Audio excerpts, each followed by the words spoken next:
What is going on, everybody? It's your boy KJ here, and today I'm going to be doing a stock analysis for the week of November 20th, 2023. And keep in mind that the stock market is going to be closed for Thanksgiving. With that being said, let's get into it. So first things first, I'd like to get started off with SPY. Oops. So if we take a look at SPY on the weekly, we can kind of see it's in this. So there's a lot going on over here.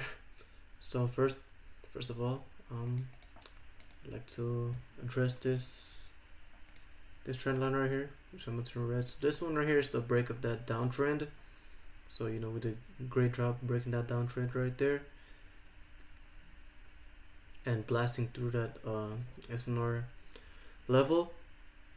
And the purple lines right here, as you guys can see, we did a good job. Also playing off those levels right there, and we could potentially see SPY go above 460, then go to previous highs of around 480. If it does continue that bullish movement, playing this pattern, we could potentially see a breakout. So let's take a look at the more closer time frame. So as you can see here, currently trading around 450. So here's the levels that I've got for SPY.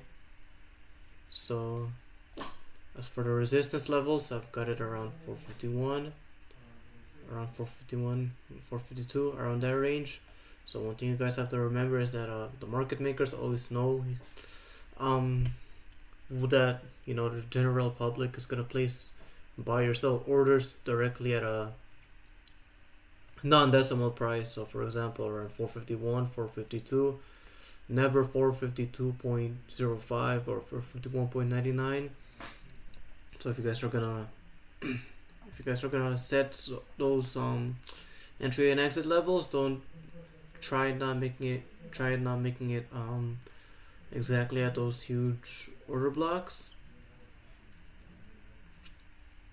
But with that being said, I've got a 449.51, 449.75 as the support level. So if it does break that support level, then I have it on the downside, all the way down here up to 448 level. And if it does break that level once again, we could potentially fill the gap under and then bounce back down to 440. But on the upside, we've got this level right here, 451, 451.25 for the resistance level. So if it does end up breaking that resistance level, it has room to go up to until around the 452-ish level. Let's take a look at a 4-hour time chart once again.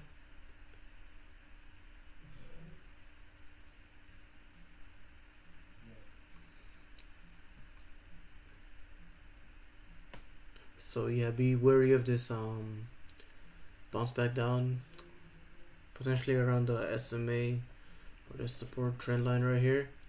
This does have room to go down, but has room to go up as well. Currently overbought on the RSI.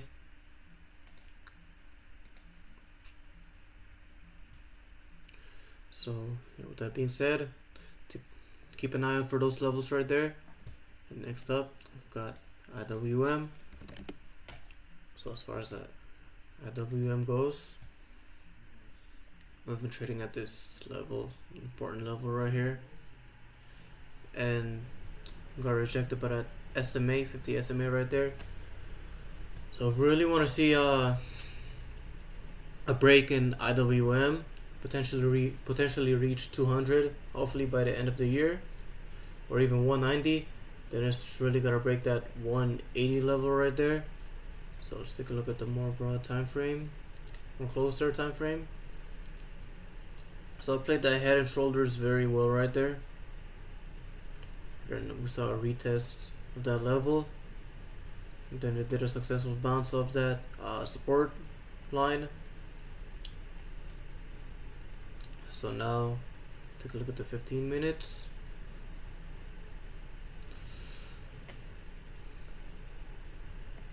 So one level to look out for is the 176 to 175.50-ish level. So if it ends up breaking this level right here, then take a look at puts or shorts for the downside all the way to around the 170 level support. But if it does end up breaking through 181, then take a look at calls or go long for the upside. But there's a heavy this 181 level is a heavy resist. 182ish level. It's a very heavy resistance level. So that's something we gotta look out for.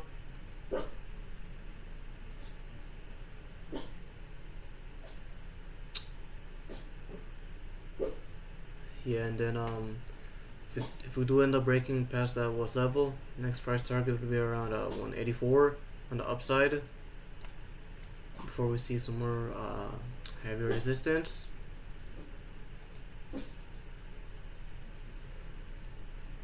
But for now, you never know. The stock might just start consolidating for the time being until we have a huge break. But with that being said, these are the levels to look out for on the upside and the downside.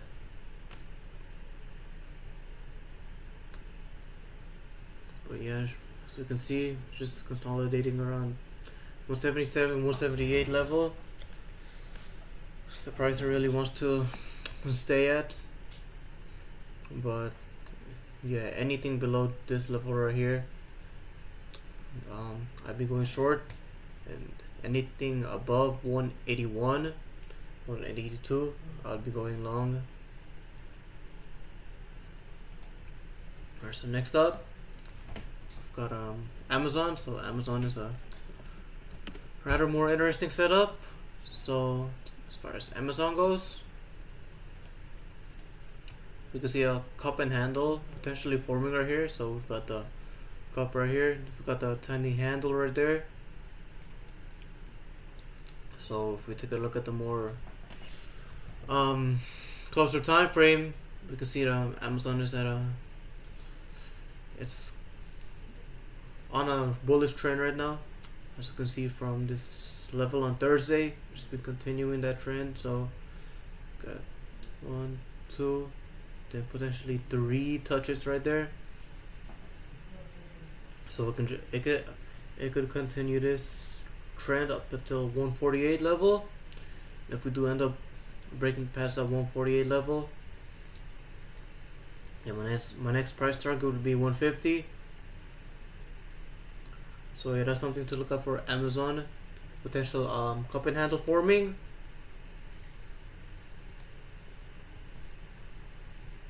And then next up we've got Tesla. Alright, so let's take a look at Tesla here. Did a good job filling that gap, but it got rejected hard on that supply demand zone. Then also got rejected on the SMA. And now we kind of retrace back until the 230 levels, which is a huge level of confluence right there. We sort of filled that gap. We did fill that gap down. But if we take a look at the more closer time frame, we can see these levels of confluence right here. Alright, so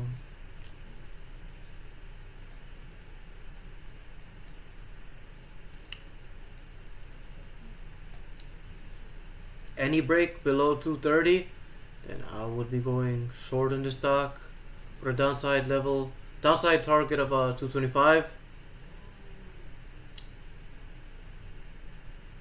And any break above 240, I will also be going on the upside. Could go up to potentially around 247 level, but as of right now,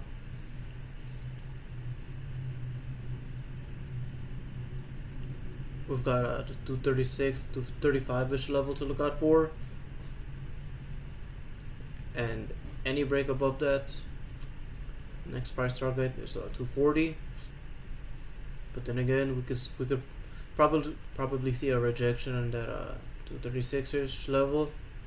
So we'll have to see what price action tells us on Monday or for the upcoming week. Alright, so next up we've got Meta. Some more exciting setup right here. So as we can see, Meta's just been trading in this channel right here. And then boom, we finally saw that potential break right there. Then it ended up having a retest right here. Then now we can see a bigger move on the upside. Alright, so if we take a look at the more closer time frame,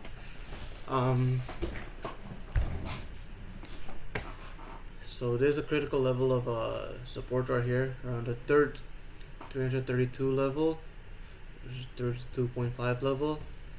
If we're going to see a continuation of that uptrend, we got one touch right here, two touch right here. If it ends up selling off a little bit, then 332 would be the ideal price to go long if you're looking for that pullback. Then we've also got 330 as well for the downside. But if it ends up breaking above this 335.75, 336ish level, then I'll be going long on this stock with the room to go up to around the previous high of 340. Alright, next up, got Palantir. I got some great news from Palantir. I believe they reached the previous highs, actually. Yep. Reached the previous highs from around the summer, around 20 bucks, which is a huge level of confluence right there. So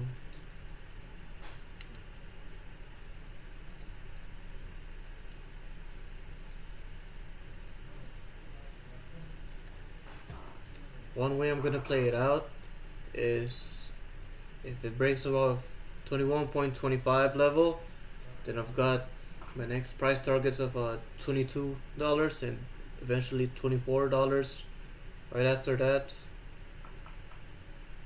But yeah, as long as it stays above that 20 bucks level or that 50 SMA, then I feel like Palantir can continue its continue making new highs. Alright, next up we've got Apple. So yeah, this thing's been on fire lately. So we saw that descending triangle break. Then just a huge continuation right there. Could be overbought at this point. Could see some slight correction. So first huge price level to look out for is around 189.5 to 189 level.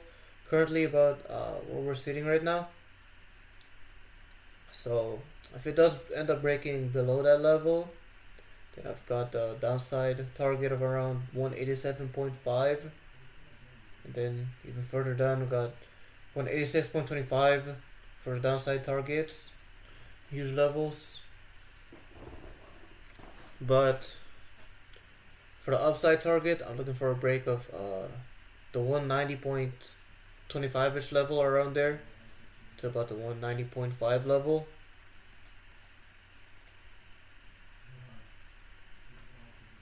And then the next target after that would be the 191 level, which is going to be a huge level of confluence for Apple right there. So we'll have to see how it reacts on that 191 price level. Then after that, the stock can go up to 193 or 195 level on the upside for the price targets. Then last but not least, we got NVDA. So NVIDIA's got their earnings coming up pretty soon on Tuesday. So with NVIDIA, as you can see here, yeah, it's reaching that huge level of resistance right there, around the $500 level. If NVIDIA does get some good earnings in, good news in, and it'll most likely break through that level. But let's not forget to take a look at the downside as well. So for the downside target, I've got a pretty tight level right there, right about where NVIDIA is trading right now. So anything below this 492, 491-ish level, then I will be going short with a downside target of 490. But if we are gonna go long, then I'll be waiting for that break of 500 first, and then $503 will be my confirmation to go long. And you know, this thing can go up. It can really run after that point.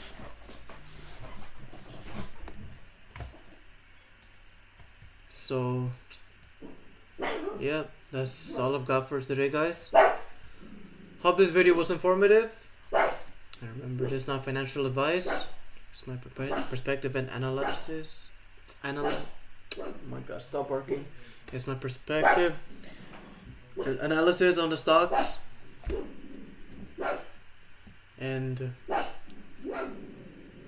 also I've got SQQQ. So for SQQQ, the reason why I've got this on watch is if we see more fear in the market.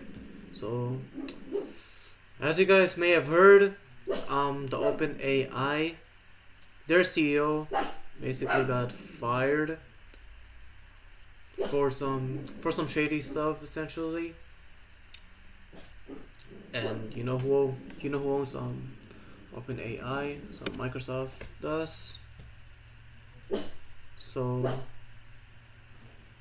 for Microsoft as well, we've got anything below 365 we go short, gonna be buying puts, and anything above 370 I'll be going long. But with the current news, it's very unpredictable what will happen to Microsoft. But the point being is as we could see some more fear coming into the market. If Microsoft ends up tanking because of that, if we end up seeing selling pressure on NVIDIA due to earnings report not going as expected, alongside Apple as well, which is at a critical level right here. So these three, I believe, will be the players in affecting SQQQ's price. Alongside, there's gonna be other players for affecting the price as well, but those are the ones that I've got on my watch. So yeah, that's it for this video, guys. Hope it was informative. I hope you guys enjoyed. Peace.